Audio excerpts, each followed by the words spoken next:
परिचय। अंकिता, हम लोग पहले ही यूकेरियोटिक कोशिकाओं की संरचना तथा कोशिका झिल्ली और कोशिका भित्ति की संरचना एवं कार्यों पर चर्चा कर चुके हैं। हाँ, और अब हम अंतःझिल्लिका तंत्रों की संरचना पर चर्चा करेंगे। ठीक है, हम लोग अंतःप्रद्व्ययी जालिका अर्थात एंडोप्लाज्मिक रेटिकुलम, गोल्जी तंत्र, लयनकाय रक्तिकाएं, सूत्र कणिकाएं, माइटोकॉन्ड्रिया, लवक अथवा राइबोसोम की संरचना का भी पर्यवेक्षण करेंगे। तो आओ इन पर चर्चा शुरू करें।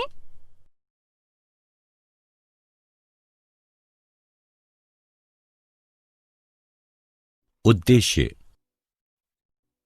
इस पाठ के अंत में आप निम्न करने में सक्षम हो जाएंगे: अंतःझिल्लिका तंत्र की विशेषता का पता लगाना, अंतःप्रद्रव्ययी जालिका की विशेषता का पता लगाना, गोल्जी तंत्र की विशेषताओं को आत्मसात करना, लयनकाय की विशेषताओं का पता लगाना, रिक्तिकाओं के स्वरूप का पता लगाना, सूत्र कणिकाओं की विशेषताओं का पता लगाना, लवक के स्वभाव को समझना, राइबोसोम की विशेषताओं का पता लगाना।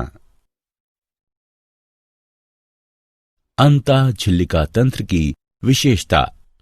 झिल्लियों का एक ऐसा परस्पर संबंध तंत्र, इसको साइटोमेम्ब्रेन तंत्र भी कहा जाता है, जो कोशिका के आंतरिक भाग को भरता एवं कोशिका घेरे को दोहरी झिल्ली युक्त अंगकों यथा केंद्रक, लवक एवं सूत्र कणिकाओं से जोड़ता है। द्विसतही फास्फोलिपिड आंतरिक एवं बाह्य झिल्लियों के लिए आधार गठन का कार्य करती है। इस प्रकार जबकि प्लाज्मा झिल्ली बाह्यतम कोशिका झिल्ली वस्तुतः कोशिका घेरे की अभिन्न घटक होती है, कोशिका के आंतरिक भाग में इसके असंख्य संवलित प्रलंबन होते हैं तथा साइटोमेम्ब्रेन से इनकी संबंधता के कारण भी इन्हें अंतःझिल्लिका तंत्र का अंग माना जाता है। अंतःझिल्लिका तंत्र यूकेरियोटिक कोशिका को असंख्य विशिष्ट कार्यात्मक प्रक्षेत्रों में सुव्यवस्थित करता है, जिन्हें विभिन्न अंगकों के रूप में चिन्हित किया जाता है। अंतःझिल्लिका द्वारा व्युत्पन्न पादप कोशिका के प्रमुख अंगक हैं अंतःप्रद्रव्ययी जालिका अर्थात एंडोप्लाज्मिक रेटिकुलम यानी ER, गोल्जिकाय, परऑक्सीसोम, रसधानी, इंडोसोम, ऑटोफेगोसोम, बाह्य केंद्रक आवरण।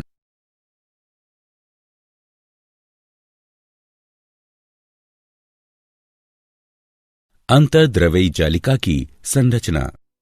यूकेरियोटिक कोशिकाओं के कोशिका द्रव्य में परस्पर अंतर्गुम्फित पुटिका, पटलिका एवं नलिका तंत्र को अंतर्द्रव्ययी जालिका कहते हैं।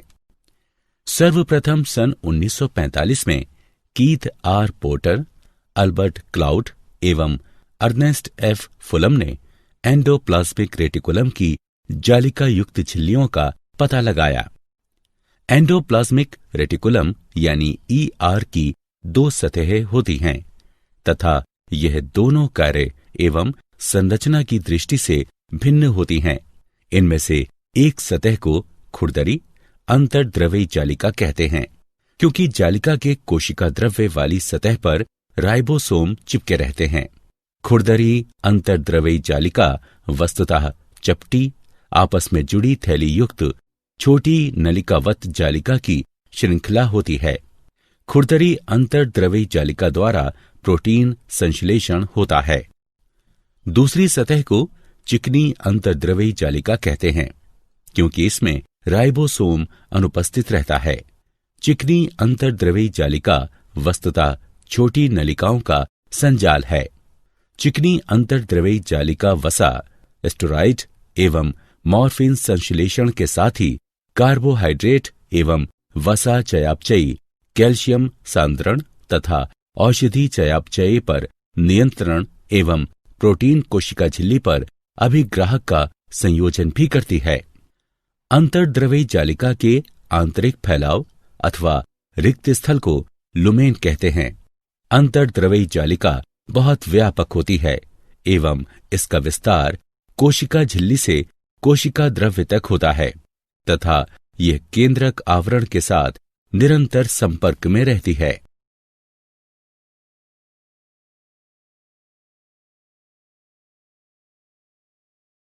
गोल्जी उपकरण की विशेषताएं।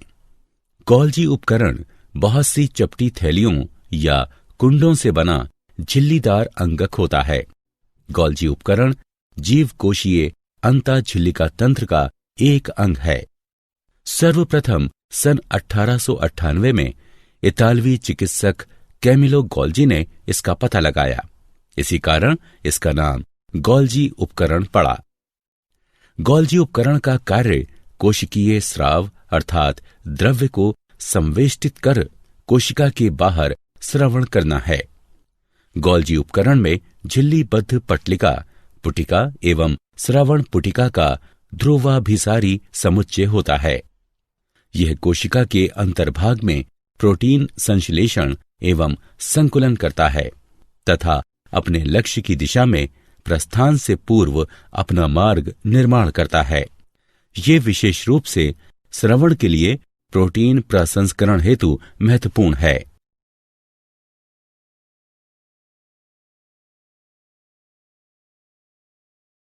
लयनकाय यानी लाइसोसोम का गुणधर्म। सन 1960 में बेल्जियम के कोशिका विज्ञानी क्रिस्टीन डे ड्यूव ने लयनकाय यानी लाइसोसोम का पता लगाया था। लयनकाय अर्थात लाइसोसोम ग्रीक शब्द लाइसिस जिसका अर्थ है पृथक करना एवं सोमा जिसका अर्थ है काया अथवा शरीर के संयोग से बना है। लयनकाय के स्वलयन गुण के कारण कोशिका जीव विज्ञानी अक्सर इन्हें आत्महत्या की थैलियां उपनाम से अभिहित करते रहे हैं। लयनकाय अर्थात लाइसोसोम कोशिकीय अंगक है जिनमें अपशिष्ट पदार्थों एवं कोशिकीय कचरे को अपघटित करने वाले अम्लीय जल अपघटकीय किण्वक एंजाइम होते हैं। इन्हें कोशिका का उदरबीज कहा जा सकता है। यह पशु कोशिकाओं में पाए जाते हैं जबकि खमीर तथा पादपों में यही कार्य अपघट्य राजधानी द्वारा निष्पन्न होता है। लयनकाय अतिरिक्त अथवा क्लांत अंगकों तथा अन्य कणों को पचाता है एवं विषाणुओं अथवा जीवाणुओं का परिग्रहण करता है। लयनकाय के चारों ओर झिल्ली होती है जो अपेक्षित 4.5 pH पर पाचक किण्वकों यानी एंजाइम को कार्य की अनुमति देती है। गोल्जी उपकरण के प्रारंभिक इंडोसोम के साथ जल अपघटकीय किण्वकों यानी एंजाइम के संयोजन से इनका निर्माण होता है। राजधानी के साथ लयनकाय द्रवण करते हैं तथा राजधानी में अपने किण्वकों यानी एंजाइम का पृथक्करण कर उनमें उपस्थित पदार्थों का पाचन करते हैं।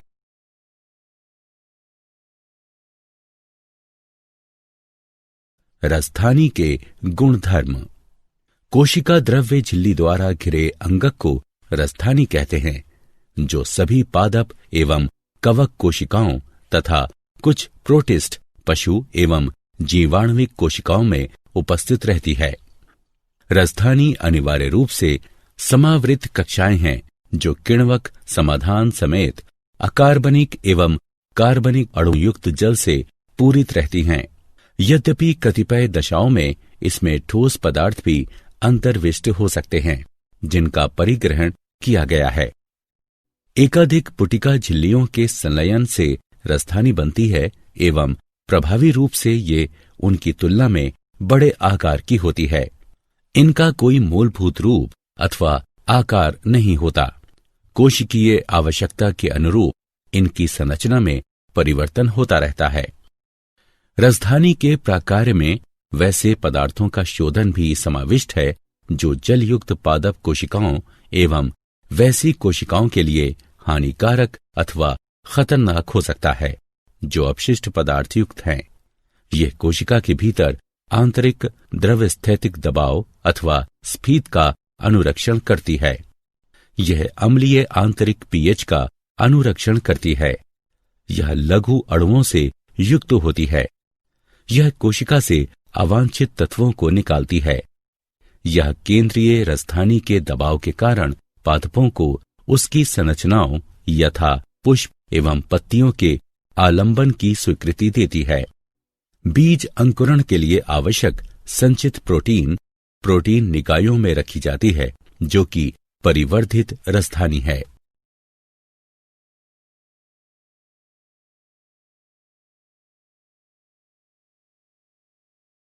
सूत्र कणिका माइटोकॉन्ड्रिया का गुणधर्म। सूत्र कणिका अर्थात माइटोकॉन्ड्रिया झिल्लीबद्ध अंगक है तथा केंद्रक की तरह इसमें भी दोहरी झिल्ली होती है। इनका आकार लगभग जीवाणु जितना होता है, परंतु कोशिका के प्रकारानुरूप इसकी आकृति भिन्न हो सकती है।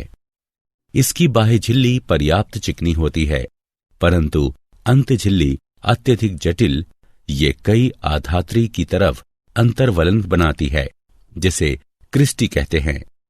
क्रिस्टी अंत झिल्ली के क्षेत्रफल में वृद्धि करती है। ये क्रिस्टी पर निर्भर है कि वह कोशिका के प्राथमिक ऊर्जा स्रोत यानी एटीपी के उत्पादन के लिए खाद्य यानी शर्करा का ऑक्सीजन के साथ संयोजन करे। सूत्र कणिकाओं का अपना डीएनए एवं राइबोसोम होता है। माइटोकॉन्ड्रिया अर्थात सूत्र कणिकाएं कोशिका को स्थानांतरण, विभाजन, स्रावी पदार्थ का उत्पादन, अल्पावधिक संकुचन हेतु आवश्यक ऊर्जा उपलब्ध कराती हैं। सूत्र कणिकाओं को कोशिका का शक्ति केंद्र भी कहते हैं।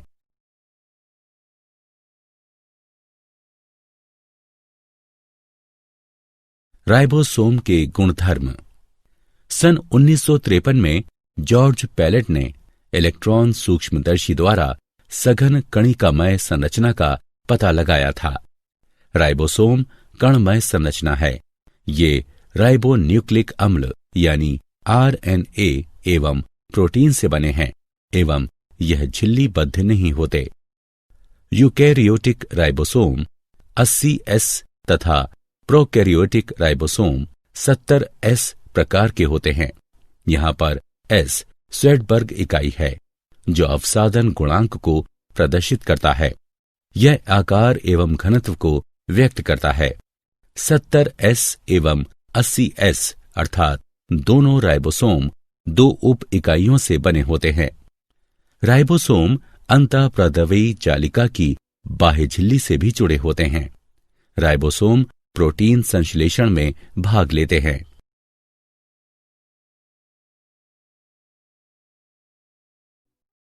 लवक प्लास्टिड के गुणधर्म। लवक सभी पादप कोशिकाओं एवं युग्लिना में भी पाए जाते हैं। ये आकार में बड़े होने के कारण सूक्ष्मदर्शी द्वारा आसानी से देखे जा सकते हैं। इनमें कुछ विशिष्ट प्रकार के वर्णक होते हैं, जिस कारण पौधे भिन्न भिन्न रंग के दिखाई पड़ते हैं। उपस्थित वर्णकों के आधार पर लवक 3 प्रकार के हो सकते हैं: हरित लवक, वर्णी लवक एवं अवर्णी लवक। हरित लवक में पर्णहरित वर्णक एवं कैरोटिनॉइड वर्णक होते हैं, जिन पर प्रकाश संश्लेषण हेतु आवश्यक प्रकाशीय ऊर्जा को संचित रखने का दायित्व होता है। वर्णी लवक में वसा विलय कैरोटिनॉइड वर्णक यथा कैरोटीन, जेंतोफिल आदि होते हैं। इन्हीं के कारण पादप पीले, नारंगी अथवा लाल रंग के दिखाई देते हैं। अवर्णी लवक विभिन्न आकृति एवं आकार के रंगहीन लवक होते हैं। यह मंड लवक होते हैं, जिनमें कार्बोहाइड्रेट संचित होता है।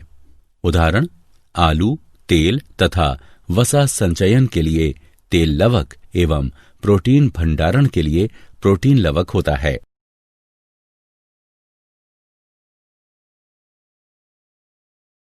हरित लवक के गुणधर्म। हरित लवक पत्तियों की मेसोफिल अर्थात पर्णमध्योतक कोशिकाओं में पाए जाते हैं। हरित लवक लेंस के आकार के अंडाकार, गोलाकार, चक्राकार अथवा फीताकार अंगक होते हैं, जो औसतन 5 से 10 माइक्रोमीटर लंबे तथा 2 से 4 माइक्रोमीटर चौड़े होते हैं।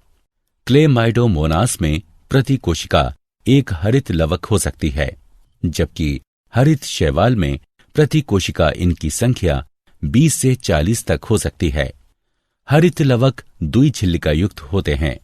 आंतरिक लवक झिल्ली अपेक्षाकृत कम पारगम्य होती है। हरित लवक की आंतरिक झिल्ली द्वारा सीमित अथवा घेरे गए स्थान को पीठिका यानी स्ट्रोमा कहते हैं।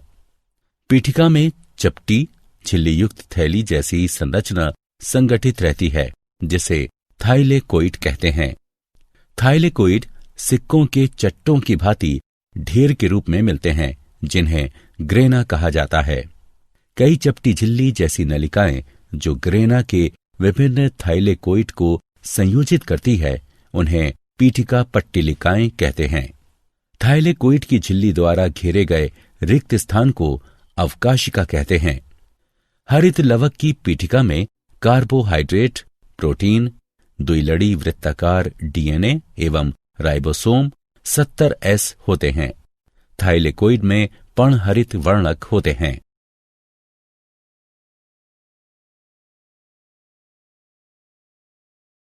क्या आप जानते हैं, लयन काय को पहले घनीभूत निकायों के रूप में जाना जाता था। गोल्जी उपकरण की झिल्ली में उपस्थित मुख्य किण्वक यानी एंजाइम न्यूक्लियोसाइड डाइफॉस्फेट है। यकृत कोशिकाओं में दोनों अर्थात चिकनी एवं खुरदरी अंतःप्रदवी जालिकाएं हैं। सूत्र कणिका तथा हरित लवक आत्मानुलेपी परक कोशिकीय अंगक हैं।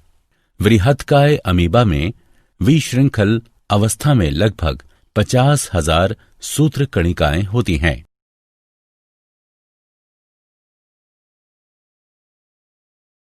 सारांश। आइए हमने जो कुछ सीखा है उसे संक्षेप में दोहराएं। चिकनी अंतरप्रदवी जालिका मुख्य रूप से उन कोशिकाओं में पाई जाती हैं जो सक्रिय रूप से वसा चयापचय में संलग्न रहती हैं। यकृत में चिकनी अंतरप्रदवी जालिका SER वस्तुतः डिटॉक्सिफिकेशन स्थल है। वसा संश्लेषण से संबद्ध अंगकों को SER अर्थात स्मूथ एंडोप्लाज्मिक रेटिकुलम कहते हैं। कणमय अंतरप्रदवी जालिका के बाह्य सतह पर राइबोसोम होता है, अतः यह चिकनी अंतःप्रदवी जालिका से भिन्न होती है। जाइमोजेन का स्रवण करने वाली अमाशय कोशिकाओं में पूर्ण रूप से विकसित खुरदरी अंतःप्रदवी जालिका RER होती है। उन कोशिकाओं में पूर्ण रूप से विकसित खुरदरी अंतःप्रदवी जालिकाएं होती हैं जो स्रावी पदार्थों के संश्लेषण में संलग्न रहती हैं। RER रफ एंडोप्लाज्मिक रेटिकुलम का कार्य प्रोटीन संश्लेषण है।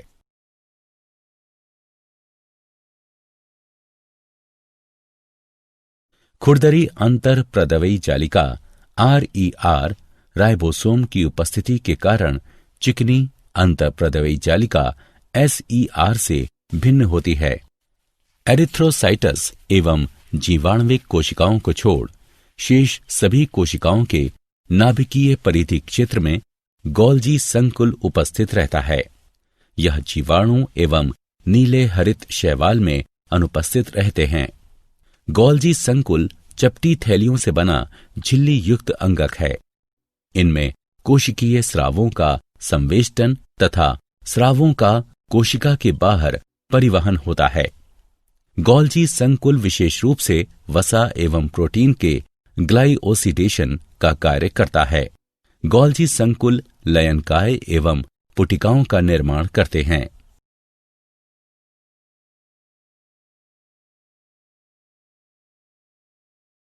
ETC गोल्जी संकुल का एक अवयव है। गोल्जिकाय प्रोटीन संवेष्टन एवं कोशिका झिल्लियों के रूपांतरण से संबंध रहता है। गोल्जी संकुल कोशिका का निर्यात प्रतिष्ठान अथवा निर्यात घर है। लयन काय की खोज डे ड्यूव ने की थी। इन्हें ऐसा इसलिए कहा जाता है क्योंकि इनमें कार्बो ऑक्सीलेटिंग किण्वक यानी एंजाइम होते हैं। लयन काय गोल्जी काय में निर्मित होते हैं। लयन काय को आत्मघाती थैली भी कहा जाता है क्योंकि इसमें जल अपघटकीय किण्वक होते हैं जो अम्लीय pH 5 परिस्थितियों में सक्रिय होते हैं।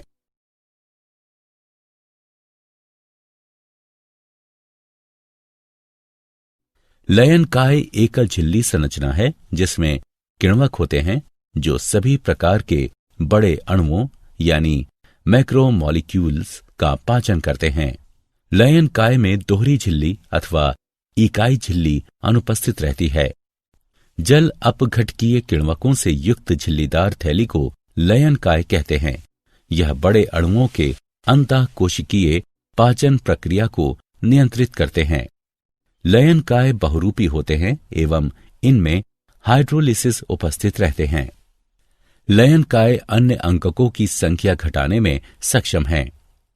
लयन कायों से स्वलयन जुड़े होते हैं। यदि किसी कोशिका में लयन काय फटता है तो वो कोशिका मर जाती है। कोशिकीय पदार्थों का विघटन ही लयन काय का प्रकार्य है। बाह्य कोशिकीय एवं अंतःकोशिकीय पाचन।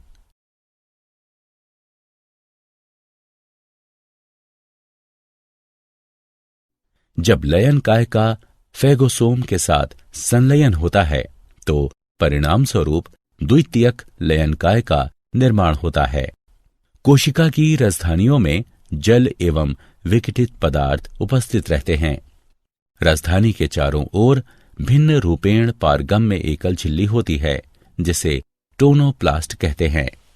राजधानियों के 4 प्रकार होते हैं। संकुचनशील राजधानी यानी सैप पादपरस राजधानी, खाद्य राजधानी एवं गैस राजधानी। राजधानी खाद्य एवं अपशिष्ट पदार्थों का संग्रहण करती है। कुछ राजधानियां अतिरिक्त जल का भी संग्रहण करती हैं। राजधानी में रस यानी सैप कोशिका होती है। राजधानी का प्रकार्य संग्रहण, अपशिष्ट पदार्थों का प्रशमन तथा कोशिकाओं का दीर्घीकरण एवं संरक्षण है।